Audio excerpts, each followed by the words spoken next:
All right, it is 2 o'clock.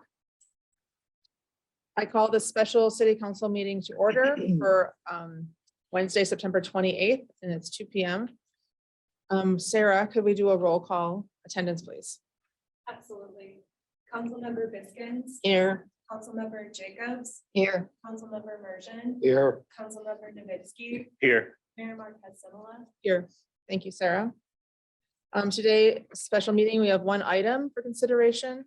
This is the city council receipt and consideration of the investigative report regarding city council member Kt Jacobs, and our city manager Kelly Bourgeois will lead us through this.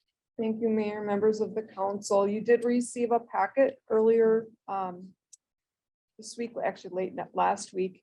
And in that packet, it has the memorandum from Assistant City Attorney Scott Lepak with Farnaguzzi and Steffen, as well as the investigative report from Isaac Kaufman, our investigator with Red Cedar Consulting. They're both here today, and I'll turn it over to them shortly here. As you are aware, we ordered this investigation based on allegations that were made previously against Councilmember Jacobs. And we did hire an outside investigator, and that is Mr. Kaufman. So with that, I know you've received the report. Hopefully you've all had a chance to read it. I don't think we need to go through it verbatim today, but I did want to give council the opportunity to ask any questions of the investigator, and that's why I asked Mr. Kaufman to be here today. So feel free to ask questions, and once we get through with that, then we'll meet with the Assistant City Attorney Lepak to talk about if you want to move forward with any next steps, what those would look like. He'll go through the options in the memo, and then we'll take direction from the council. And if there is action that council would like to have taken, we'll draft that action and then present it at the next regular city council meeting. So if that sounds okay, I'm going to turn it over to you to ask any questions you may have of Isaac Kaufman, our investigator. Do we have any questions before we proceed? Sure, Councilmember Biskins. I have questions from residents in the community about item E on page 7 of the invest. I think it's the lawyers talking about options that the council has, removal from office, misconduct of public officer. In specific, people are asking about the language where it talks about misconduct of a public officer. Employee is defined by law as a gross misdemeanor, and some people believe that gives the city or the county somebody power to charge a misdemeanor, and that there'd be fines or other consequences. And I was wondering if you could explain how this works. I'll take that one, Councilmember, Assistant City Attorney Scott Lepak. That's correct. So in the instance of elected officials in Minnesota, it is a very, very, very high bar to remove elected officials. And the bar is really is defined in state law, and it talks about a process where you have to basically have a misconduct. It is a potential conviction. That is an area where if there's conduct that may rise to that level, there'd be a criminal charge filed. It would get investigated. Our city, obviously, the city itself would not investigate it. It'd get farmed out. And then obviously the city attorney's office, because we're at the city every day, that would also get farmed out. But my experience doing this for a long time is that that's an extraordinarily high bar. I haven't seen a criminal prosecution in that one in the 30+ years I've been doing it. But it's a good question, and it is technically it is potentially a crime if you meet that bar. But again, the criminal intent piece on that one makes the criminal investigation prosecution a very unlikely outcome, even if it got that far. You have to prove intent. Thank you. Is that all? All right, then yes, to go through the investigation then. Actually, I was not planning on going through Oh. the detail of the investigation because you had been provided a copy, but we can go through the highlights of the findings if you would like. Yes. You just go through the highlights and the findings of it, just in case people in the audience haven't, or people that are sitting here haven't seen the paperwork like we have. So That's what I meant. Also, someone is raising their hand in the back, and Could you talk up? We can't hear. all right. Do we need to keep the speakers with their backs to the audience? I could hear him, I just Okay. can't hear anybody else. Okay, Oh. you can't hear anybody? Okay, I'll try to turn around if I get. the Thank chance. you. So you'd like me to kind of summarize what's in my report, if I understand correctly? Yes. Okay, and I'm gonna direct. Yes, we've all You guys have read all- it, but I think, yes, for the audience. Okay, so I'm Isaac Kaufman. I'm an outside investigator with Red Cedar Consulting. The city council voted on August 1st, I believe it was, to authorize an investigation concerning a phone call that had been received by Justice Spriggs, who's a candidate in the upcoming city council election. And the phone call you received was on July 24th, and it was coming from a phone number that is associated with Councilmember Jacobs. It's the phone number that she uses to conduct city council business. And so the primary question that I was called on to answer was whether it had been Councilmember Jacobs herself who had made that phone call. And I determined, for the reasons detailed in my report, that based on a preponderance of the evidence, that it's more likely than not that Councilmember Jacobs did in fact make that phone call. And I further determined that Councilmember Jacobs had not been truthful both prior to and during the investigation in answering questions regarding that phone call. That would be it in summary. Thank you. Do you have any questions on the council here? Mayor, if I may, just to clarify, for anyone here or listening on Zoom, the packet that's on the website, we post our agenda packets on our city website, does include the report itself. So if anyone is interested in the details, that is on our website under agendas and minutes. And then they can click on the full agenda packet and it is included in there, just so everyone knows where to access that document. Thank you. And I'll also mention too that even though today's meeting is a public meeting and the public is welcome to be here and to be on Zoom, this is not a meeting for public comment. So it's just for council to take care of this business. So. All right, then. Should we move forward with hearing options? Yes. All right. That'd be fine. Thank you, Mayor, Council. So as I noted in my memo, this is a process that's really council driven at this point to a great extent. You've got the report in front of you. There's a memo that I put together that outlines the parameters and options for the council. Really, there's two extremes. There's no action. You don't need to take any action. None is mandated. The extreme on the other side would be censure and removal from certain appointments.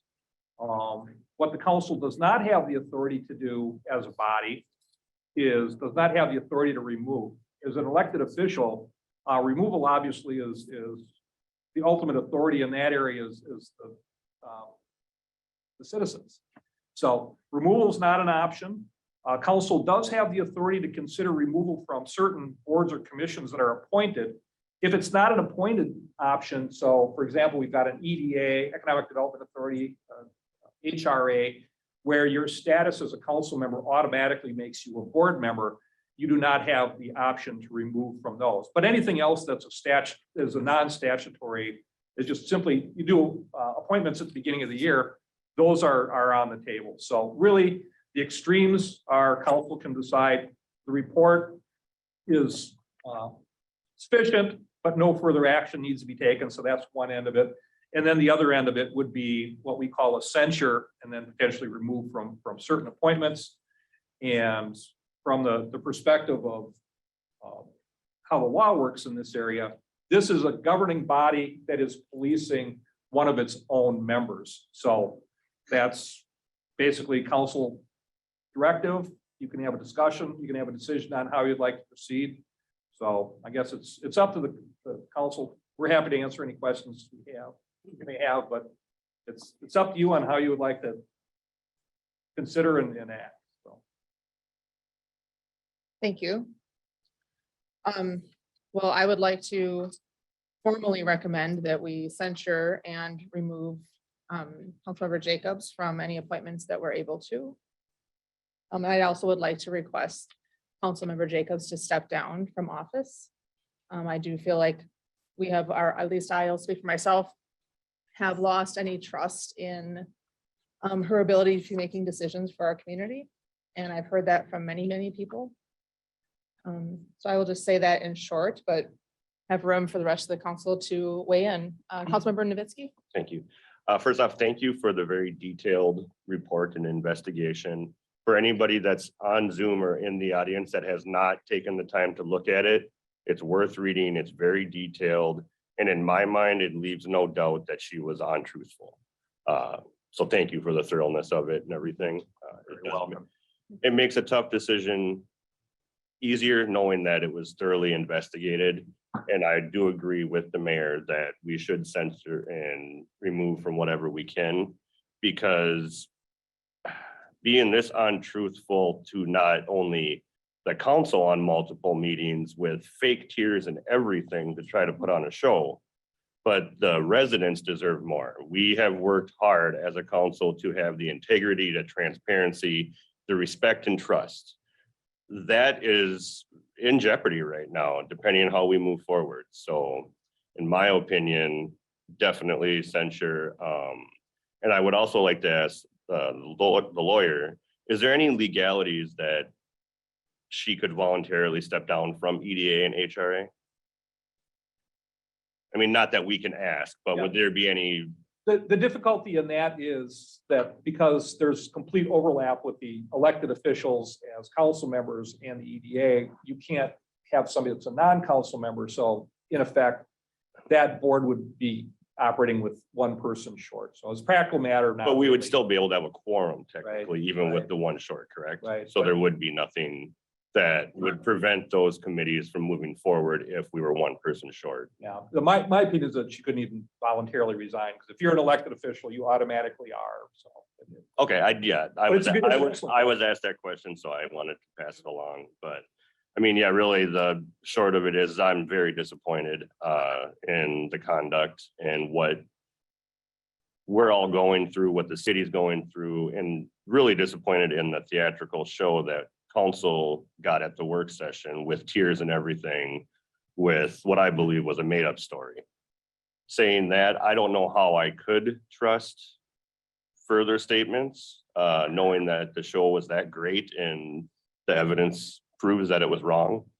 So very disappointed, and I will definitely be voting for censure.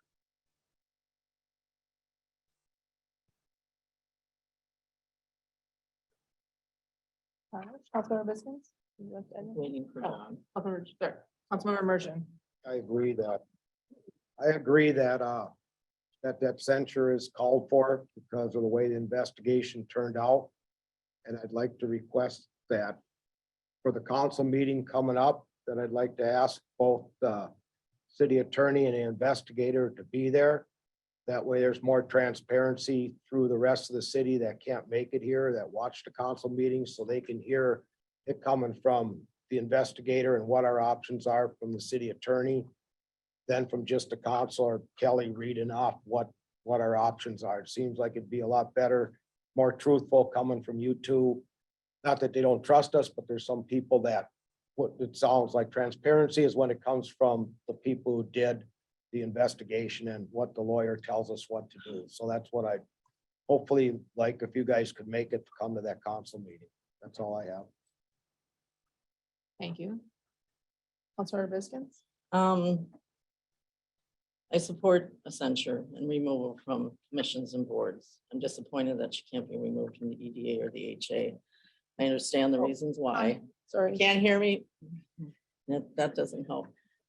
Very disappointed. I mean, comments in this report where she asks, you know, if he's really biracial and heritage, and explains his grandfather on his side has been black. The caller comment, Councilmember Jacobs commented, that's not how it works.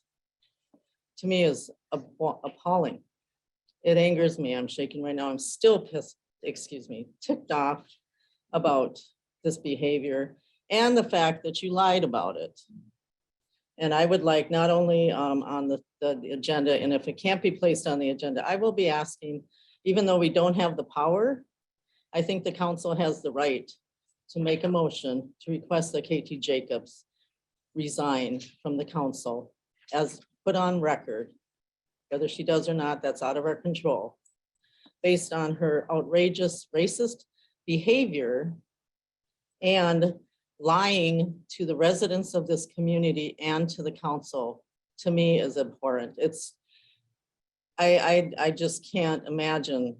I just, both, it just infuriates me. So I would like that on the record. Thank you. And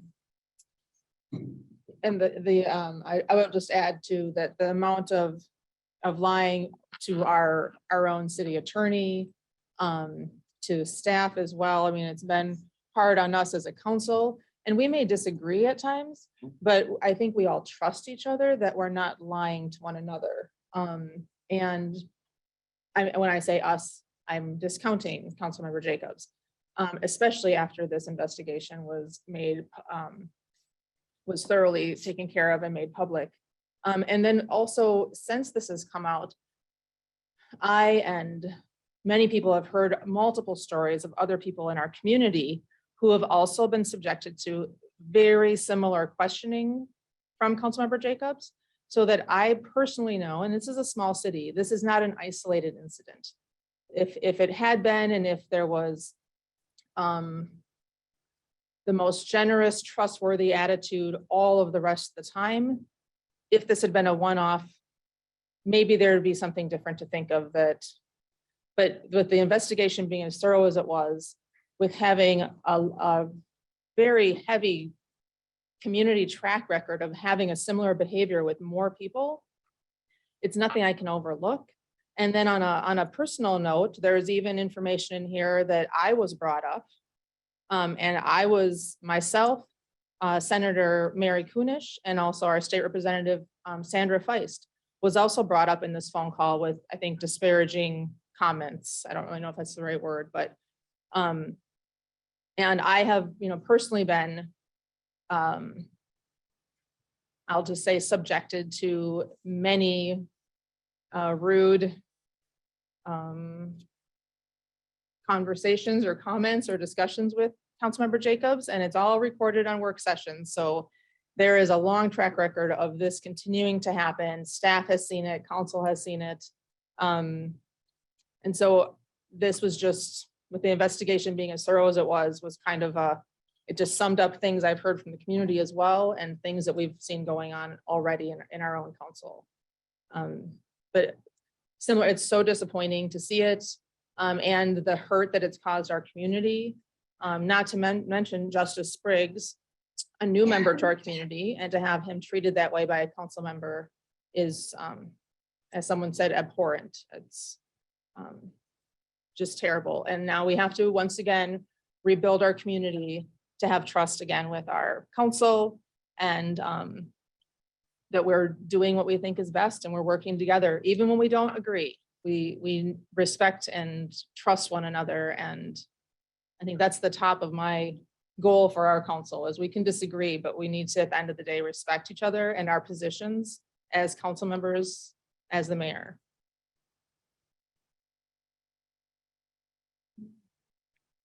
So next steps on that, Mayor, Council, it sounds as though we've got direction to staff to prepare a censure that includes removal of non-elected entitlements to positions, to direct the question on Councilmember Mergen's request to have the investigating attorney and myself present.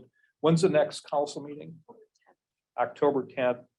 Actually, I'm going to be out of the state at that point. Do we want to proceed on the 10th anyway, or do you want to defer it off until the next one, the 24th? It's in the evening. Yeah, 24th in the evening. 6 p.m. And you can zoom in as well. I could be here in person. Okay. So is that okay to bring it back on October 24th? Would the council prefer it on the 24th? or would- I'd prefer it on the 10th. I prefer on the 10th. And if you're able to. So we could proceed on the 10th. I'm not able to attend, but Jim Haft, our city attorney from the same office, can present that Yep. portion of it if Yep. council's okay Yep. with that. sound good. 6 o'clock. 6 o'clock on the 10th. I'll be So, here. okay, so we have direction. Thank you. Thank you. And that will be at City Hall instead of in this building. Correct. Council chambers, regular city council meeting, it will be just a part of that meeting under items for consideration is, I think, the appropriate place for that. So that will be Zoom available as well to the public. Or open, certainly the room is open as well. All right, Thank you. thank you. Is there anything else? you wanna- Yes. So with this, the public censure, you'll be crafting the statement then? Right. That will be, with what Councilmember Biskins had said about, I know we have no power to resign, but is that going to be in there then? It would not, that's not council authority. You certainly, as individual council members, can make that verbal request. That's totally up to you.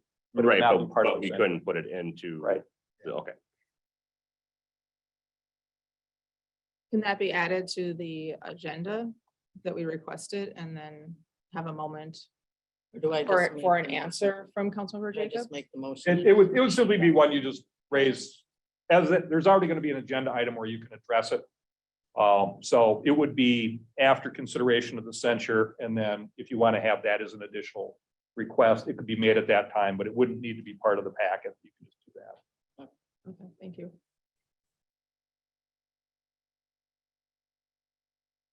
All right, and since that's the only item on the agenda, there is no other discussion council can have on other items because it's been a special meeting. Is there any last questions or comments from anyone? Well, I was just gonna say, so once we adjourn this meeting, then if we do have more questions or comments, are we able to follow up and then we can just continue that at the next meeting? So if something else comes to mind, we can Yes, still so contact everyone. yes, mayor and council, if you have any follow-up questions for Isaac or Scott or staff, please feel free to email or call me with those. And then I will get them directed to the correct person. And then we'll make sure that those are addressed in the packet that goes out for the meeting on the 10th. Okay, great, great. Well, I think that I don't have any more questions. How about the rest of the council? I'm good, thank you. All right then. All right then, well then, do I need to make a motion to adjourn? All right, may I have a motion to adjourn? So move. Second, I have a motion by Councilmember Merjan and a second by Councilmember Novitsky. All in favor? Aye. And the motion is, or the meeting is adjourned. Thank you. Thank you.